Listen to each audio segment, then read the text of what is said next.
Hey y'all, welcome to Book Marketing Mania.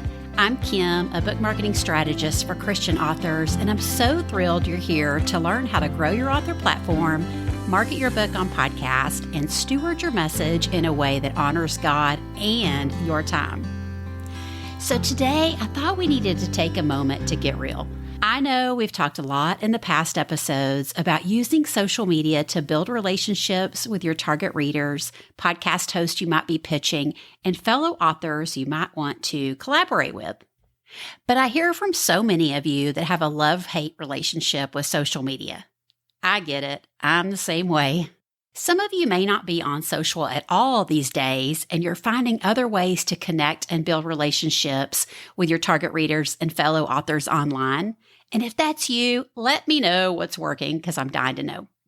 Some of you are like me, however, and you're still hanging in there on social because it's the place you love to connect online.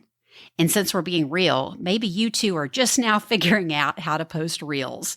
Though, word on the street is Instagram is liking static posts and photos again.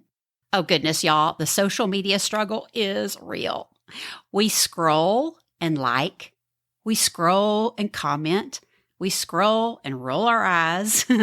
We scroll on. And before we know it, we've spent way too much time on social thinking we're marketing our books, only to realize that time could have been better spent elsewhere.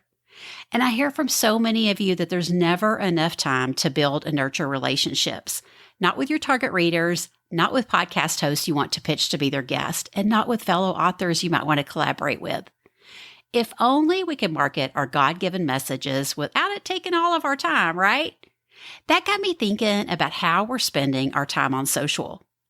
New, nurture, or numbing out. Hang with me here. I'm not talking about posting content. I'm talking about engagement. You know, being social on social. Go figure, right? New, nurture, or numbing out. So let's talk about new. I'm thinking your goal with using social is to meet new people, whether that's your target readers or those serving your target readers today. So instead of spending all your time creating content to hopefully make that algorithm happy, let's try this instead. Think of 3 to 5 accounts, authors, ministries, podcasters who currently serve your target audience.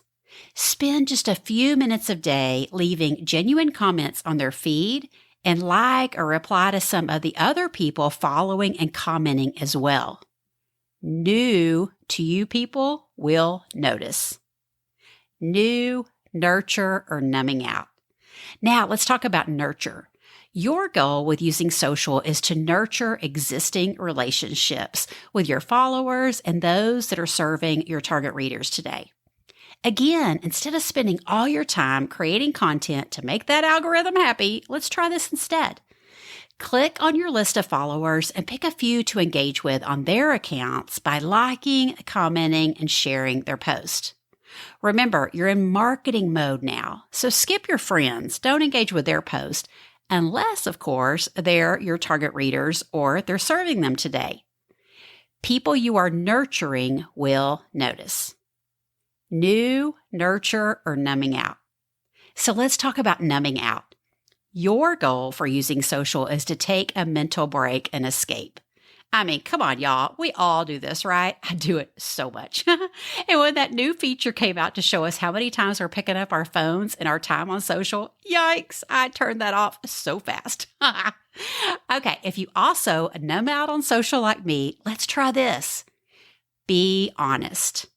Don't think of this time as your book marketing time. Call it what it is, Instagram and chill. We all deserve it. Just make a note of how much time you're spending here, and if that has taken you away from writing and marketing your book, then you might want to make some adjustments. New, nurture, or numbing out. Think about it next time you pick up your phone or next time you say you don't have time to market your books.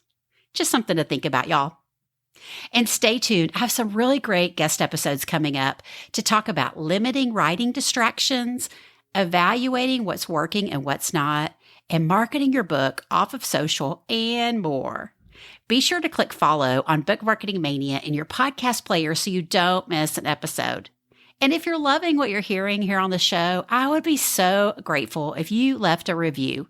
One of my listeners, Courtney, says, Kim delivers every time. Just wow. The content is always rich with helpful tips for us as writers and communicators.